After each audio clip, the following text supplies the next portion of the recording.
बिस्मिल्लाहिर्रहमानिर्रहीम। अस्सलाम वालेकुम students, welcome to my YouTube channel. आज हम करेंगे MTH 101 के लेक्चर नंबर 26, 27 एंड 28 के प्रैक्टिस क्वेश्चंस को हम सॉल्व करेंगे। सबसे पहले क्वेश्चन देख लें, evaluate the integral by using substitution. हमने सब्सटीट्यूशन को अप्लाई करना है और हमने जो है ना इस क्वेश्चन को सॉल्व करना है। तो देखें, हमारे पास कॉस के साथ जो पैरामीटर है ना वो हमारे पास है 1/t-1। तो हम जो 1/t-1 है इसको लेट कर लेंगे u के इक्वल लेट कर लेंगे। तो हम यहाँ पे तो ये तो u के इक्वल हो गया। अब ये 1/t² को हम कैसे कन्वर्ट करेंगे? तो हमें साथ, अगर हम मैं cos u ले रही हूँ तो मेरे पास यहाँ पे dt नहीं, यहाँ पे भी साथ du आना चाहिए ना। हम क्या करेंगे, ये जो हमने u के इक्वल लेट किया ना इसका हम ले लेंगे डेरिवेटिव। तो जब मैंने du अप्लाई किया यानी कि डेरिवेटिव लिया इस u के ऊपर, तो क्या हुआ भाई, ये नीचे से ऊपर आ गया तो ये हमारे पास t-1 हो गया और 1 का डेरिवेटिव 0 होता है। तो हम क्या करेंगे, यहाँ पे पावर रूल लगाया, -1 स्टार्ट में t² और -1 हमारे पास आ जाएगा -2।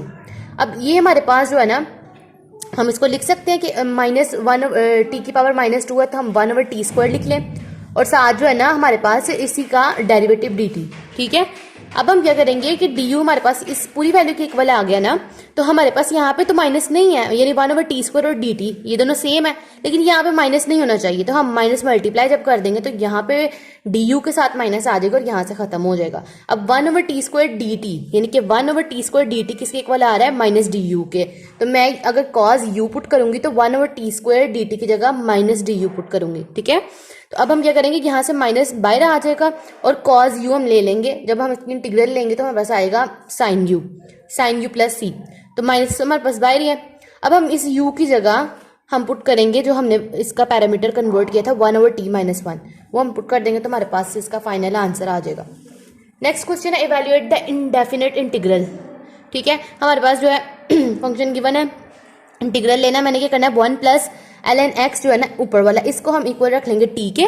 ठीक है, हमने इसको t के इक्वल रखा और हमने डेरिवेशन कर ली विद रिस्पेक्ट टू t।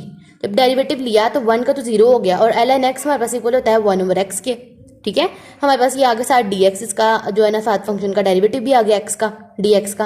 अब क्या करेंगे, हमें यहाँ पे क्या चाहिए था 1/1, ये तो पूरा का पूरा u के इक्वल हो गया या t के इक्वल। तो अब ये 1/x और dx ये t के इक्वल होना चाहिए dt के। तो हमारे पास ये भी आ गया यहाँ से जब हमने डेरिवेटिव लिया। अब हम क्या करेंगे, इसकी जगह हम t पुट करेंगे और ये 1/x dx की जगह हम dt पुट कर देंगे।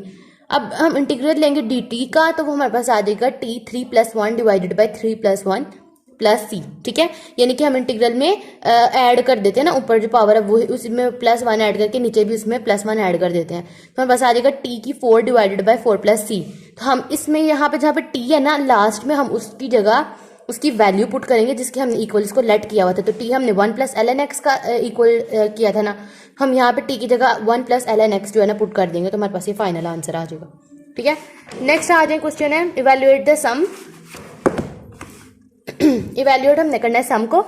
इन्होंने कहा कि भाई आपके पास समेशन k = 1 से लेके 7 तक, यानी k हमारे पास 1 2 3 4 5 6 7 तक जा रहा है और यहाँ पे हमारे पास है k² और 6। तो यहाँ पे हम क्या करेंगे, k² के लिए क्या हम पुट करते हैं भाई, ये इसका फार्मूला है एक, आपने जो है ना ये लेक्चर नंबर 27 में या 28 में होगा कि k के लिए अलग है, k² के लिए और k³ के लिए अलग अलग है। तो k² के लिए भाई क्या है, हम n+1 2n+1 डिवाइड बाई 6, ये जो सारी वैल्यूज को हम इसके इक्वल पुट करते हैं। तो हमने सिंपल वही वैल्यूज को पुट किया और यहाँ पे 6 के साथ भी, 6 के साथ हमारे पास खाली k था, 6 हमारे पास सिंगल था, उसका भी हमने पुट किया, कैलकुलेशंस परफॉर्म की और यहाँ पे जो है ना हमारे पास 98 आंसर आ गया। ठीक है, नेक्स्ट क्वेश्चन नंबर हमारे पास है 4, उसमें हमने एक्सप्रेस करना है कि हमारे पास समेशन k = 2 से लेके 5 तक जा रहा है। ठीक है, साथ 3k-2 कहते हैं इस सिग्मा नोटेशन, ये हमारे पास सिग्मा की नोटेशन है, तो हमने क्या करना है, so that the lower limit is 0। कहते हैं हमारे पास इसकी लोअर लिमिट जो है ना वो 0 होनी चाहिए रादर देन 2, यानी 2 की जगह इसकी लोअर लिमिट हमारे पास 2 आनी चाहिए,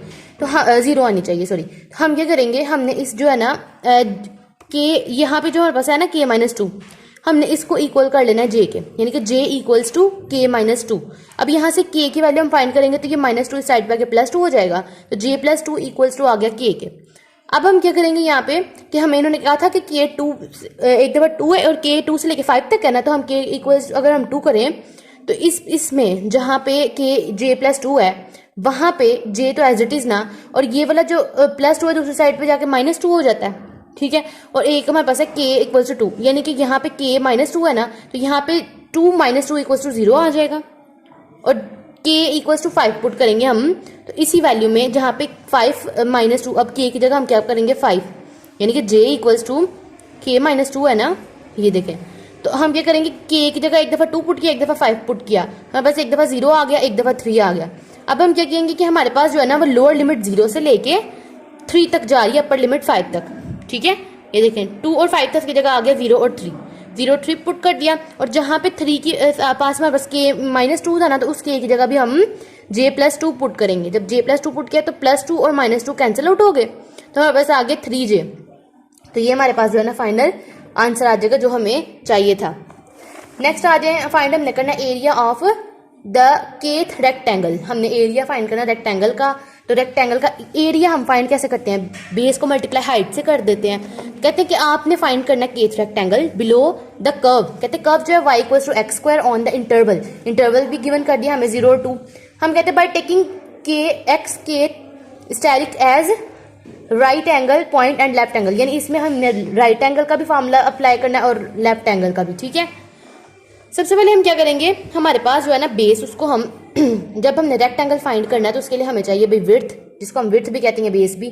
किसी भी रेक्टेंगल का जब एरिया फाइंड करना है तो हमें क्या उसकी बेस का पता होना चाहिए ना, कितनी उसकी चौड़ाई है, क्या उसकी बेस है, और उसकी हाइट भी पता होनी चाहिए। अब पहले हम ये फाइंड करेंगे, फिर हम उसकी हाइट फाइंड करेंगे। तो जब बेस फाइंड करने के लिए हम del x equals to b - a/n, आपने इसको याद कर लेना है। और हमारे पास जो b और a पॉइंट्स गिवन है जो कि 0 और 2 है, a हमारे पास 0 है और b हमारे पास 2 है, तो हम क्या करेंगे 2 - 0 डिवाइडेड बाय n, तो हमारे पास आ जाएगा फाइनल 2/n। फिर हमने भाई राइट हैंड पॉइंट के लिए जो है ना उसके लिए हमने फार्मूला लगाना है जो कि राइट हैंड पॉइंट के लिए है कि x k asterisk equals to a + k del x। a हमारे पास 0 था प्लस k, और डेल x हमारे पास अभी आया है भाई 2/n, उसको हम पुट कर देंगे। तो या 2k multiply by 2k/n। Right height हमने फाइंड करनी है राइट ट्रायंगल की, तो हम वो कैसे फाइंड करेंगे, हमारे पास जो फंक्शन है ना ये वाला जो भी फाइंड किया उसका स्क्वायर ले लें तो आ जाती है। हम इसका स्क्वायर लिया तो यहाँ पर आ गया 4k और n की स्क्वायर, k की स्क्वायर और n की स्क्वायर। अब हमारे पास हाइट भी गिवन है, अब हमारे पास बेस भी गिवन है, हम इन दोनों को मल्टीप्लाई करें तो एरिया आ जाएगा। मल्टीप्लाई किया दोनों को 4k square over n square dot 2/n, ठीक है। इन दोनों को मल्टीप्लाई किया तो हमारे पास आ गया 4 2 8, और ये n और n की क्यूब और 7 के स्क्वायर। ये हमारे पास आ गई राइट, हाँ जी, ये हमारे पास आ गया राइट हैंड पॉइंट के लिए। नेक्स्ट हम करेंगे लेफ्ट हैंड पॉइंट के लिए, वो भी ऐसे ही हम करेंगे। इसके लिए भी formula a + k - 1 del x। a हमारे पास 0 था प्लस k - 1, और डेल x हमारे पास 2/n था, वो पुट किया, हमारे पास फाइनल आया 2k - 1 डिवाइड बाय n। अब हाइट हमने फाइंड करनी है राइट एंगल की, उसके लिए भी वैसे ही fx पहले फाइंड करेंगे। हमने वो फाइंड किया तो ये हमारे पास जो गिवन है उसका हम स्क्वायर ले लेंगे। स्क्वायर हमने लिया इसका, तो ये हमारे पास आ गया 4k - 1 का स्क्वायर और n की स्क्वायर। फिर हम इसका जो है ना एरिया फाइंड करेंगे, तो वो हाइट मल्टीप्लाई बाय बेस होता है। हाइट हमारे पास जो भी हमने फाइंड किया है वो थी, और बेस जो हमारे पास 2/n डेल एक्स जो हमने फाइंड किया था वो, इन दोनों को आपस में मल्टीप्लाई किया तो हमारे पास आ गया लेफ्ट एंड पॉइंट के लिए जो है ना एरिया, ठीक है। नेक्स्ट हमारे पास है फाइंड हमने करना है appropriate area under the graph of the function y equals to x over the interval 0 और 2। 0 2 हमारे पास इंटरवल है, और हमारे पास इन्होंने ऑलरेडी जो है ना हमारे पास डेल एक्स भी दे दिया, बेस भी दे दी हुई है, और हमें हाइट भी कहते फाइंड कर ली। जब हमारे पास गिवन है तो हम इसका स्क्वायर लेंगे तो हमारे पास हाइट भी आ जाएगी, ठीक है। हमने क्या किया भाई, हाइट फाइंड की भाई, इन्होंने कहा कि एफ एक्स हमारे पास है भाई 2k ओवर n के, और डेल एक्स हमारे पास है 2/n। हमने सिंपल किया, इसका ओपन किया, इन दोनों को मल्टीप्लाई किया आपस में। एरिया फाइंड करने के लिए ऐसे करते हैं ना, मल्टीप्लाई किया तो हमारे पास 2k ओवर n और ये 2n मल्टीप्लाई हुआ तो 4k ओवर n स्क्वायर आ गया। आगे हम लगाएंगे सिग्मा रूल, ठीक है। अप्रोक्सीमेशन फाइंड करनी है एरिया की, उसके लिए हम अप्रोक्सीमेट कर लेंगे भाई वो n से लेके 1 से लेके n तक जो है ना कोई भी हमारे पास जो है ना अप्रोक्सीमेट एरिया करना है ना हमने ग्राफ का y इक्वल्स टू x के, तो वो हम 1 से लेके n तक जो है ना अप्लाई कर सकते हैं जब हमारे पास गिवन ही नहीं है, बस अप्रोक्सीमेट करने को बोला भाई उन्होंने। तो हम क्या करेंगे, हमने इसका लिया भाई सिग्मा रूल अप्लाई किया, तो यहाँ से क्या हुआ कि 4 और n स्क्वायर बाय कॉमन आ गया, और ये जो k था ना उसका हम ले लेंगे सिग्मा रूल अप्लाई कर लेंगे, समेशन का फार्मूला अप्लाई करेंगे। ये हमारे पास k के लिए भाई क्या फार्मूला आता है, n + 1 डिवाइड बाई 2, ठीक है। हमने ये लिखा, अब ये वाला 2 1 से 2 2 2 से 4 हो गया, एक n से कैंसिल हो गया, तो ऊपर आ गया सिर्फ 2n + 1 और नीचे हमारे पास आया 2, ठीक है। अच्छा, हम क्या करेंगे, अब इनमें जो है ना हमारे पास कॉमन की चीज निकल रही है, यहाँ पे हमारे पास कॉमन आ रहा है 2 2 को अगर मैं यहाँ से कॉमन बाहर निकालूँ तो हमारे पास अंदर आता है 1 + 1/n, यानी 2 जो है अगर हम इसके साथ भी अलग कर लें 2 को इसके साथ भी, तो ये बता देगा ना 2n/2 प्लस ये आ जाएगा 2/2। तो हम इसको जब सॉल्व करेंगे तो ये से कैंसिल, तो 1 प्लस यहाँ पे ना कैलकुलेशन में यहाँ पे थोड़ी सी उन्होंने आई थिंक की है 4/n², n + 1/2। तो हम अगर मल्टीप्लाई करते हैं 2 1 2 2 2 4, 2n, n + 1 और नीचे आ जाएगा हमारे पास n का स्क्वायर।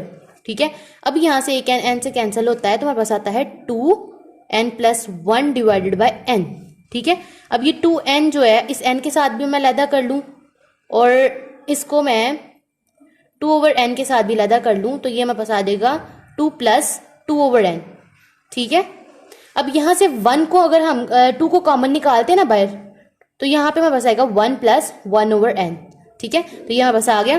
फिर हम यहाँ से इसके ऊपर लिमिट अप्लाई कर लेंगे ना, तो यहाँ पे 2 1 प्लस और n की जगह लिमिट अप्लाई करेंगे इन्फिनिटी, तो इन्फिनिटी हमारे पास पूरा 0 हो जाएगा, 2 1 = 2। तो ये हमारा फाइनल आंसर होगा। होप सो आपको जो है ना इन प्रैक्टिस क्वेश्चंस की समझ आ गई होगी। तो मिलते हैं हम अपनी नेक्स्ट वीडियो के साथ। हमारे चैनल को लाइक करें, सब्सक्राइब करें और अपने फ्रेंड्स के साथ शेयर करें। अल्लाह हाफिज़।